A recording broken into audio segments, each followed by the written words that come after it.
and I won't back down. Hey, baby, there ain't no easy way out.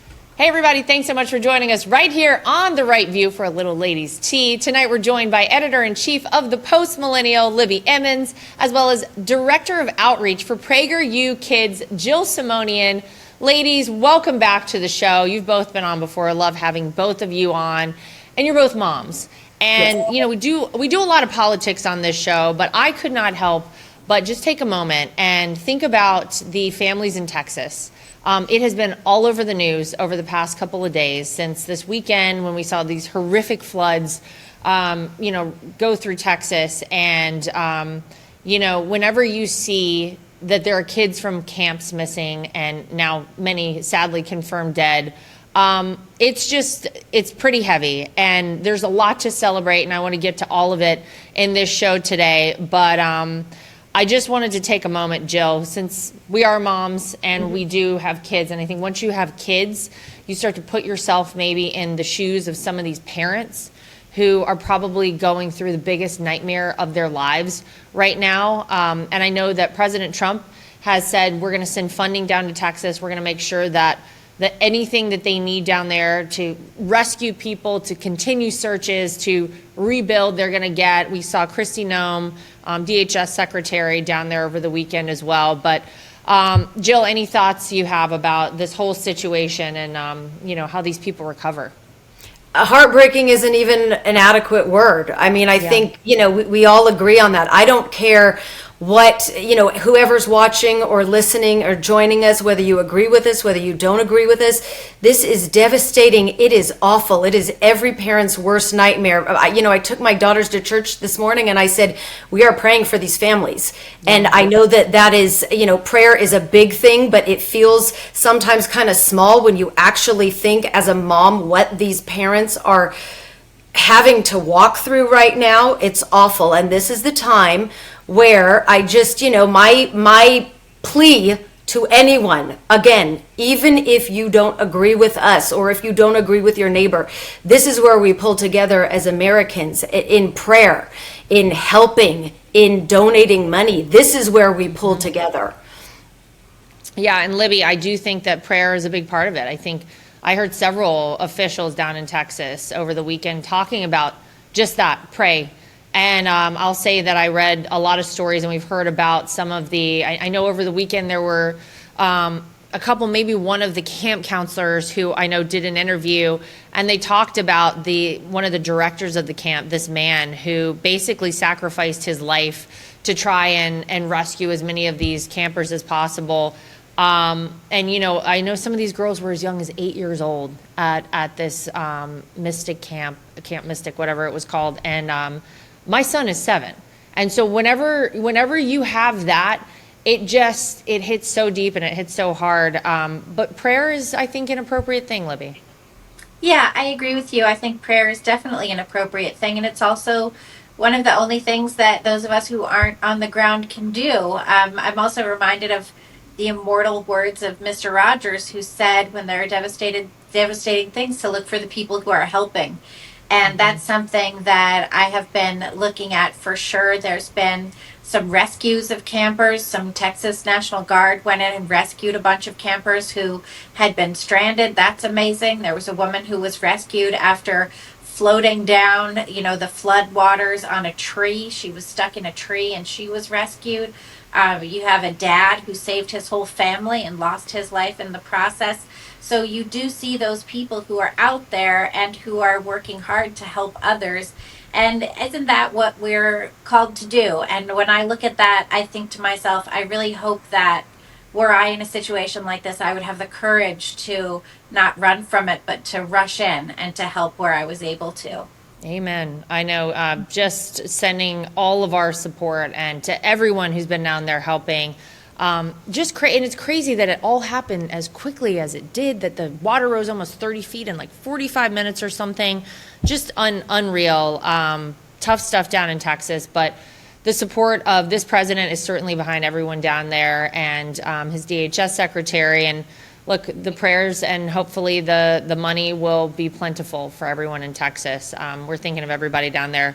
To turn to some good news, we saw last week on July 4th, Donald Trump got his America's birthday gift delivered straight to him on his desk. He had said, Jill, I want to sign the big, beautiful bill on my desk on the 4th of July on America's birthday. He got that present. We got to see it happen. And I think what was so impressive to me was to see how much of the media, by the way, went crazy and was like, there's no way, even like a couple days before they said, there's no way they're going to get this done. I was scared. Get passed. Yes, I was scared. People were saying it was not possible, but then you came down to like the last House votes there, and the only thing that really held it up was the grandstanding by people, like Hakeem Jeffries, who did his whatever it was 8 hours or something. He stood up there and just talked.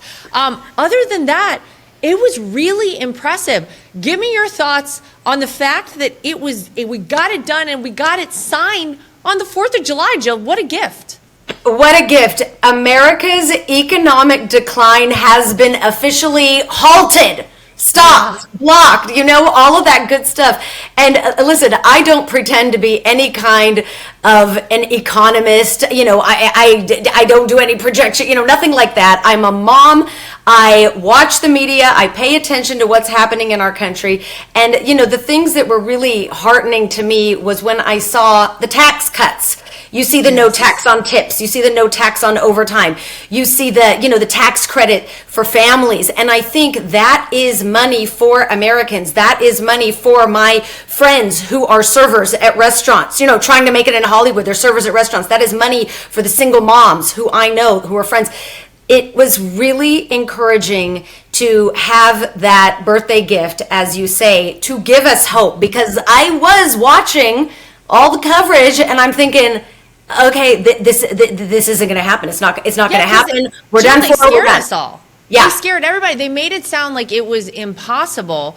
And they also, I'm going to say this, not only did they say it was not going to get passed, they also tried to scare Americans about what was actually in this bill and what it would do to this country. And you're right to say it does make the 2017 tax cuts permanent. No tax on tips, overtime, Social Security. I was a waitress once upon a time for quite a few years of my life. And I'll tell you, at the end of your shift, whenever you go and you have to declare your tips on the little computer screen, guess what your take-home pay is at the end of 2 weeks? You get like $3.29. That's it. Because all of your money is tax that you make in tips. This is huge for people. We've got the border. The impact on the southern border is going to be huge. We know that we've seen the largest decline in border crossings in American history. We're going to have regulations rolled back. Libby, there's so much good stuff in here, but the media went out of their way, and I mean, obviously the Democrats, we know that they're lying about just about everything, to try to tell Americans this is going to be a disaster. And then you look at the polling even on this bill after it was passed, and Americans are kind of unsure whether or not this is a good thing. Libby, this is a great thing. Yeah, it's interesting, isn't it? Because under the Biden administration, they passed the Inflation Reduction Act, which was actually just a massive spending bill for climate change initiatives.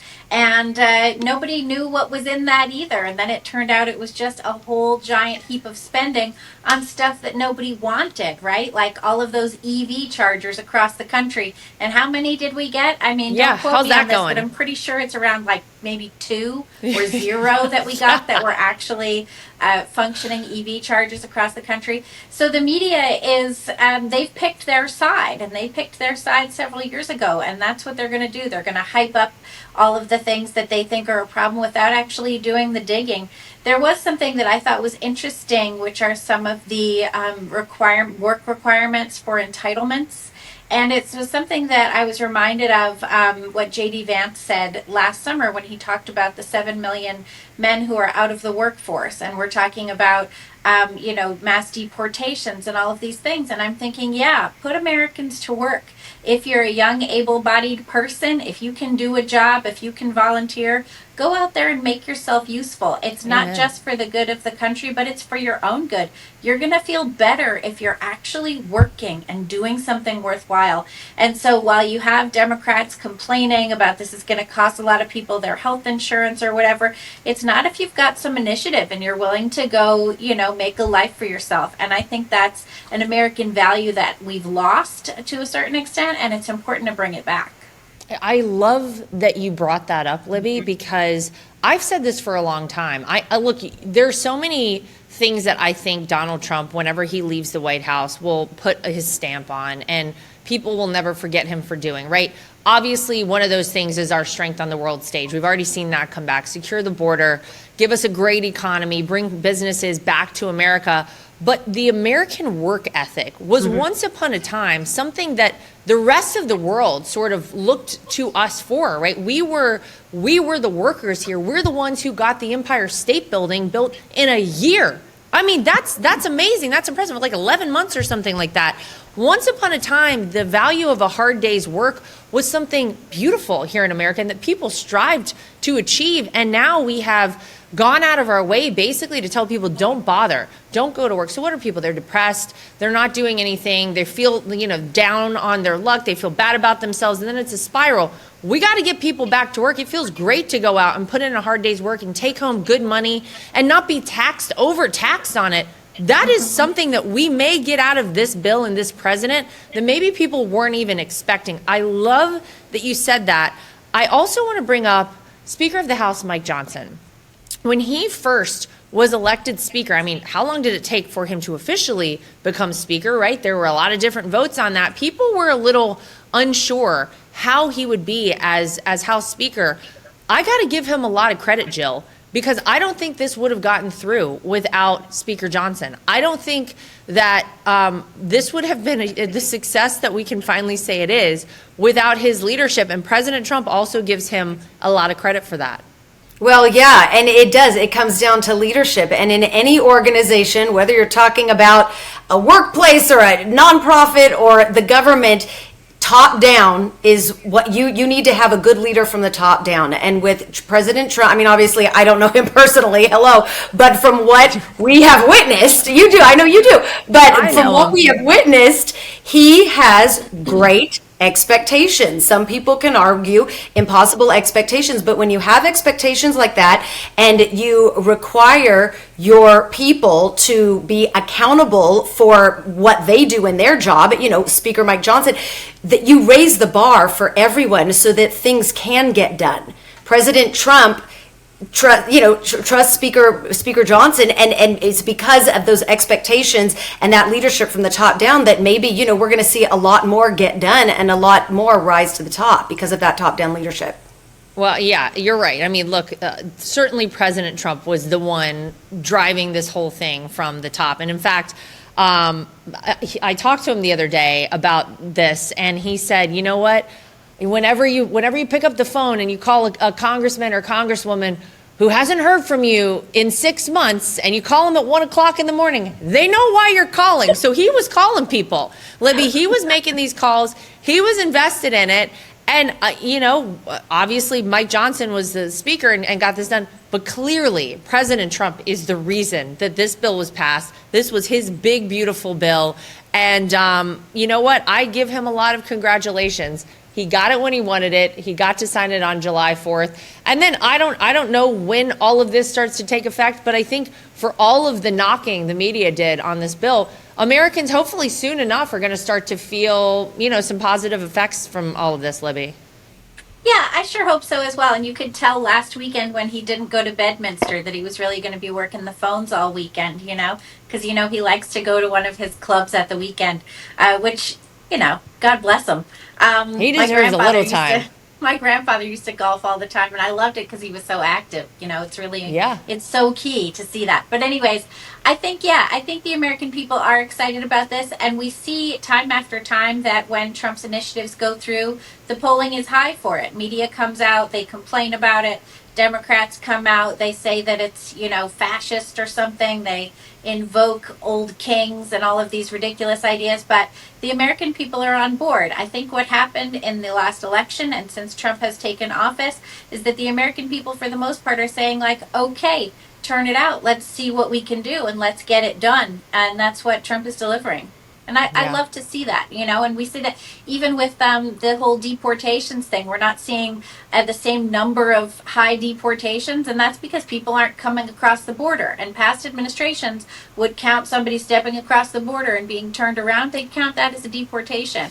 And that's not what Americans are looking for now. They're looking for the real deal.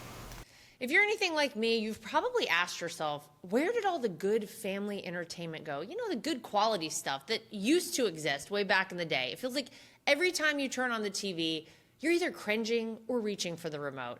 And that's why I'm so proud to support Angel Studios, a platform that's bringing back stories grounded in faith, family, and freedom. The good stuff. Films like Sound of Hope, the powerful true story of a small Texas church that adopted 77 foster children, or King of Kings, the inspiring animated hit film that has helped children all over the world understand and better appreciate the life and teachings of Jesus. Something to Stand For with Mike Rowe. It's an incredible tribute to ordinary Americans who risked everything to defend liberty. And the recently released film, The Last Rodeo, a heartland drama about a veteran bull rider who gets back in the arena to save his grandson's life. It's raw, redemptive, and rooted in everything we love about America. Angel's creating entertainment that reflects our values, honoring our veterans, celebrating strong families, and reminding us what makes this country wonderful. And when you join the Angel Guild, you're not just watching these stories, you're helping fund, shape, and share them. As a premium member, you'll get 2 free tickets to every theatrical release, ad-free streaming, and full access to Angel's entire streaming library. This country was built on values worth preserving, and it starts with the stories we choose to tell. So if you're ready to change entertainment for the better, go to angel.com/Lara and become a premium Angel Guild member today.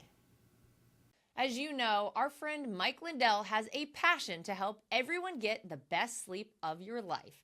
He didn't just stop by simply creating the best pillow. Mike created the best bed sheets ever. They look and feel great, which means an even better night's sleep for me, which is crucial for my busy schedule.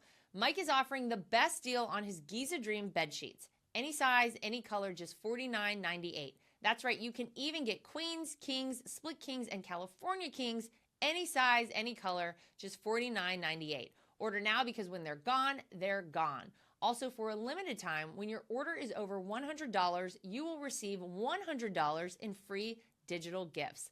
Call 1-800-624-3945, use promo code LARA, or go to mypillow.com and make sure you use the promo code LARA for the amazing offer of $49.98 on the Giza Dream Sheets, any size and any color. Number again is 1-800-624-3945. Yeah, it's about drawing the red line and actually not allowing people to cross this. It's quite an idea. Imagine that. It really has been, though, I think, just a very impressive 6 months. It was an impressive 2 weeks for President Trump. We had the Iran strikes. We had, obviously, the big, beautiful bill passed. We saw 147,000 jobs added in the month of June, which is actually up from the 110,000 that were predicted. So it does feel like things are going in the right direction, except apparently we're not having enough babies, Jill. It's funny because my husband is on this we should have another kid train, which I mean, I've got, excuse me. Yeah, don't get on Eric Trump's side on this. We don't need any more of that. No, I'm not. Yeah. Did he call you too? Because he gets everyone on his side. My father-in-law too. He was like, honey, we need more of those babies. I'm like, I'm good. I got 2 beautiful, healthy kids. They're 5 and 7. I think I'm all set. However, American women are not having enough kids, Jill. Apparently, per woman, we're supposed to have 2.1 kids at least just to break even in our country. We're only having 1.6 children per woman in America. And I think about a lot of my friends, who I spent the holiday weekend with. A lot of them only have one kid. I have two, so at least I replaced myself and my husband. But this is a problem. Elon Musk talked about this, Jill, that we have to have more babies. And a lot of people are like, well, why is that such a big deal? Well, we're seeing our kind of working population getting older, and they're not being replaced at the same rate by a younger population. And we do come to a point, you saw in like post-Soviet Europe that you had this same problem. And it was a bit of a downfall. It was a bit of a problem for them. So I don't know, Jill, how do we get people to have more babies? Yeah, well, first of all, many, many ways, right? We all know the ways. I got to tell you, I don't mean to giggle whenever I hear this headline, but whenever this topic comes up, I laugh because, like you, I have two kids. They're early teenagers now, and I think back and I go, gee, I didn't do my American duty. Maybe we should have gone for one more, and we didn't, and I kind of feel guilty. But all, joking aside, personal jokes aside, yes, the American birth rate has, in fact, been declining since 2008. And the fact of the matter is, brutal truth, you cannot have a functioning society if you don't have enough people in it to do all the things and be all the things. So that's where we're at. I do blame this whole phenomenon on something that I've talked about time and time again: toxic feminism and what I call toxic motherhood. And when I say that phrase toxic motherhood, it was a phenomenon that I myself fell victim to right before I ended up having my own children. You and I talked about this before, Jill. Yes, I think I felt the same way. Yes, and it's that thing where you're watching, and this is what our young women are experiencing now, although I do hope that I think that the pendulum is sort of swinging in the right direction now. I hope so. But our young women are experiencing all of these toxic feminists, if you will, talking about how children are not worth it and you have to sacrifice this and they're expensive and it's not worth it and the climate, and it's like they're being bombarded with all of these lies and toxic messaging to really veer them away from having children. And I got to tell you, recently, one of my daughters went through her 8th grade graduation promotion, and it was, a fun thing, and she's going on to high school now. And we're at a very, very small classical education religious school, and one of the speakers at the ceremony spoke to all of these kids saying, yes, you've worked hard, academics are important, finding your goal and passion in life is important, but you know what else is important? Having a family, starting your life in a marriage. Don't be afraid of having children. Don't be afraid of, when you graduate high school, start thinking like an adult, because we need to remove these messages of families are bad and children are awful. It's terrible messaging, and it's leading us down a destructive path here in America. It really is, Libby. I mean, I don't know how it was for you, but I know Jill and I have talked about this before. I remember, like, right after Eric and I got married, Eric was like, okay, let's have a baby. And to me, that was just, that's doom and gloom. That's the end of anything that could ever happen promising for me. My life will then be over. What I didn't know, of course, is that's kind of like right when life starts, is when you have children, when you have a family. There's nothing more fulfilling or wonderful or joyful in this entire world, I think, than having kids and watching them grow, than being part of a family. But there has been this constant messaging, and I was impacted by it for so long, that if you have kids, like, sort of that's it for women. And clearly it's working on a lot of people out there. Yeah, and it is. You're both right. It's a totally bogus message. I was married for 10 years before I had my son, and I was 35, so it was like first pregnancy was a geriatric pregnancy. And I remember thinking, like, once he was a little older, I was like, oh my goodness, now I'm 40. I wish I had 2 more kids. This is the best thing ever. Being a mom is, honestly, it's the best thing in my whole life. I can't wait to have grandchildren, like, God willing. But yeah, there is this messaging that your life is over once you have kids. And nobody tells you that you can, when your child is very little during that first year, you can take them anywhere. and it's Yeah. great. And by the time they're like 12, you can take them anywhere too. I mean, you can create a life with your child that is so much more fulfilling and so amazing and wonderful. And it's how you grow up, you know? I mean, that's part of it too. You have these extended childhoods that come to a close when you have a kid, and then you realize what responsibility is and how fulfilling that is, and you realize what boundaries are and how you can create a life within boundaries that is far more fulfilling than one with endless possibilities that are really just all about fulfilling whatever your next libertine desire is. And I think that this messaging is very dangerous, and we give it to kids and we don't even realize, right? Like conservatives don't even realize that if you send your daughters to a liberal school, this is the message that they're getting. And it starts at such a young age, because we don't ask young people, we don't ask kids, like, what do you want to name your children when you grow up? What do you want your life to be like? How many kids do you want to have? We ask them, do you want to be astronauts? Do you want to be a lawyer? Do you want to be a doctor? And it's okay to aspire to love, and it's okay to aspire to family. And I think what the last few generations of women have realized is that growing up, falling in love, getting married, having a family, and having a stable lifestyle, that's not the default. If you want that, you have to work at it, because it's actually pretty hard to get and it's hard to maintain. And so if you want it, you have to go get it. Otherwise, you're going to be 50 and you're not going to have any kids, and you're going to have a bunch of cats, and it's, you know, you're not even going to know how sad you are. And I mean, I'm a cat fan. I'm an animal fan, but you know, it doesn't fully replace a child.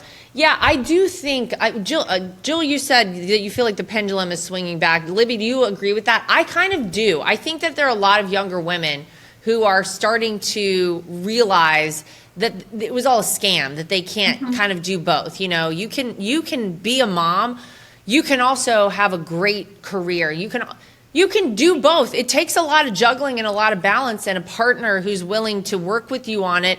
But it's available, and it doesn't mean the end. It's the beginning whenever you have these kids. Do you think it's swinging back?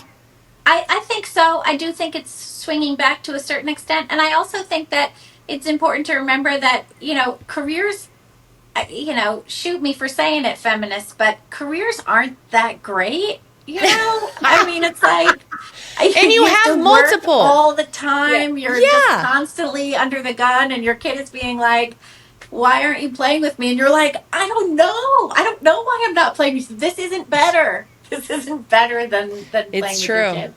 It's true. Yeah, it's. I hope we start having some more babies.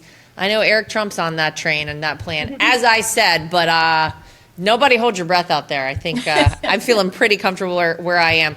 Another big win for President Trump is that Paramount has agreed to pay him $16 million, Jill. This is in the lawsuit over the 60 Minutes piece. We all remember, of course, when Kamala Harris went on 60 Minutes during the campaign last year, and they spliced up her whole segment, this hour-long interview.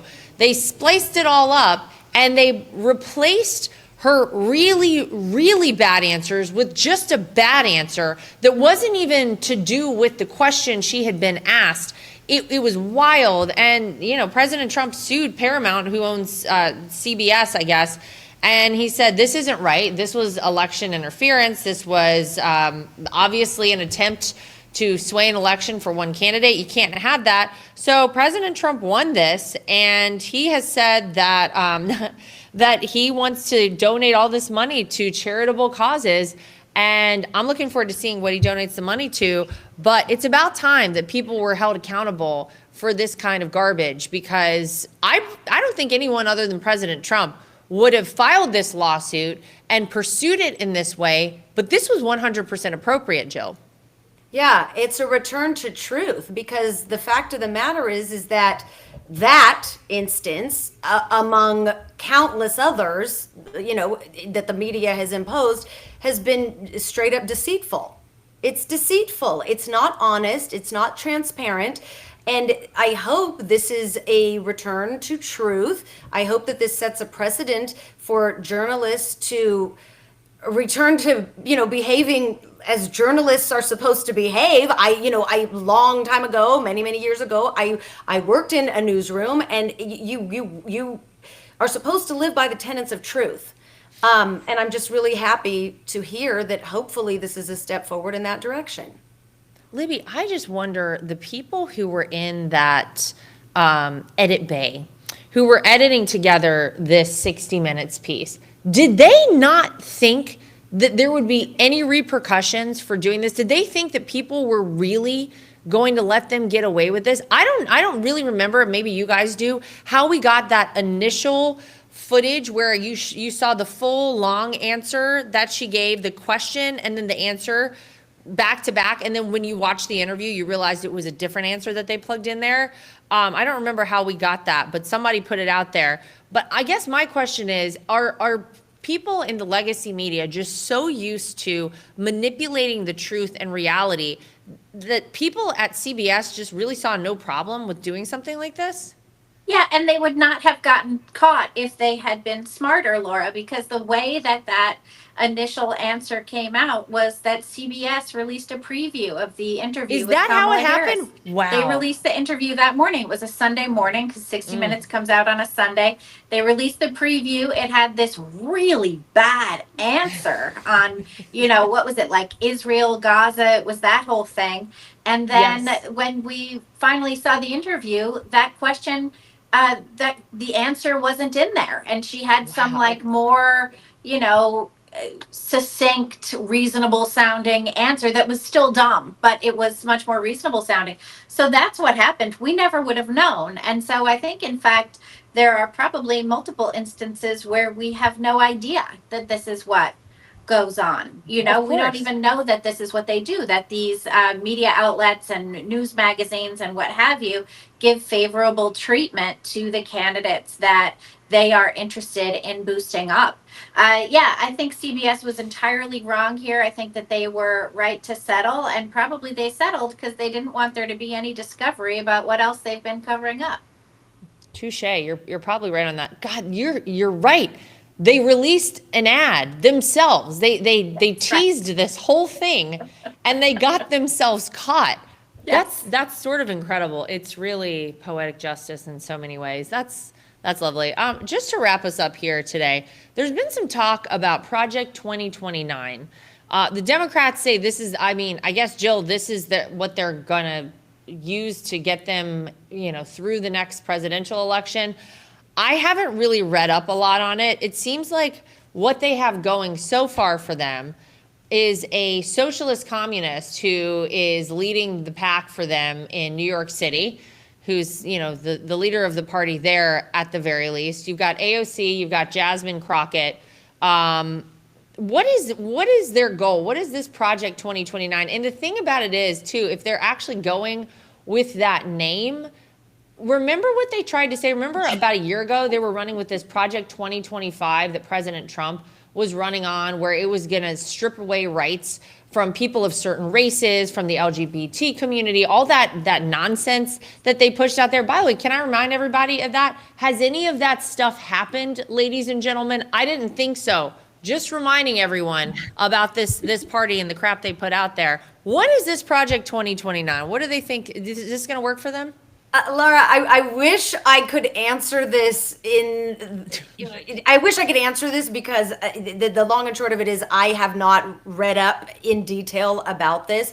But the one thing that I do know is that, common knowledge, the Democratic Party has been completely hijacked by radicals. Completely hijacked. Yeah. I don't need to say that here. We all know it. And I don't have a response for you, unfortunately. Maybe Libby has a better response. My only response that I can offer is that it is on us, as I'm going to go back to being American parents, it is on us to focus with all of our might on teaching our children what is reasonable, what is radical. We have to open these, open all of these discussions up in age appropriate ways to our children so that they understand what the true tenets of what being an American means, what freedom means, what, living in law and order means. We have to teach our children the difference between what radicals are and what reasonable people are, because this has just gone to crazy town. It's great. What do you know, Libby? What do we need to know? Well, basically, I think what the Democrats are trying to do is salvage their party, which is in complete disarray.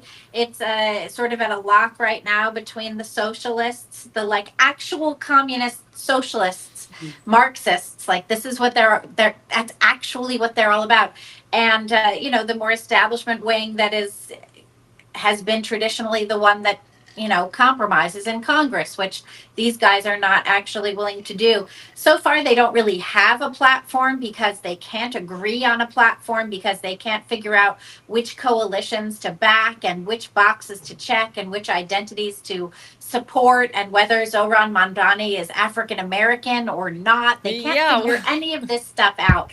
So they have to get together and figure it out. And I think that's what this, project is about. So far, really what they want to tell us is that they don't like Donald Trump. They don't like how things are in the country right now. But their proposals, they don't really have any, right? I mean, we see them, some of them are a little lukewarm about backing Mamdani. You have Hochul, who's Kathy Hochul, governor of New York, who's concerned that Mamdani's plan to overtax the wealthy is going to lose her the entire tax base of the state of New York. And she's right. Not wrong. That's going to be a problem. So yeah, I think they're throwing all the spaghetti at the wall and just watching it slide on down. Well, I just want to remind everybody, I saw this posted earlier today online, and I think it's a good thing to remind everyone. It was basically, this is from 2002. There was this article printed that was asking for someone to describe in a very easy to digest way the differences between communism, socialism, fascism. So here's the explanation. Socialism, you have 2 cows, give 1 cow to your neighbor. Communism, you have 2 cows, give both cows to the government and they may give you some milk. Fascism, you have 2 cows, give all the milk to the government and the government sells it. Nazism, you have 2 cows, the government shoots you and takes both cows. Anarchism, you have 2 cows, keep both cows, shoot the government agent and steal another cow. Capitalism, you have 2 cows, sell 1, buy a bull. That is about the best explanation I've ever heard of that. And there are a lot of people out there on the left who I'm going to say need to listen to what fascism is. Because for all those people who tried to call Donald Trump a fascist, it is the opposite of what he actually is. It's so funny. I hope everybody, shares that. Make sure people hear about it because there are a lot of people out there throwing terms around they don't really know about. The only one of those I'd like to partake in is capitalism. Just saying. Libby and Jill, awesome to have both of you ladies. As always, really appreciate both of you being here. To everybody at home, as always, make sure you like, subscribe, share, and follow. And we'll see you back here next time for more of The Right View. And I won't back down.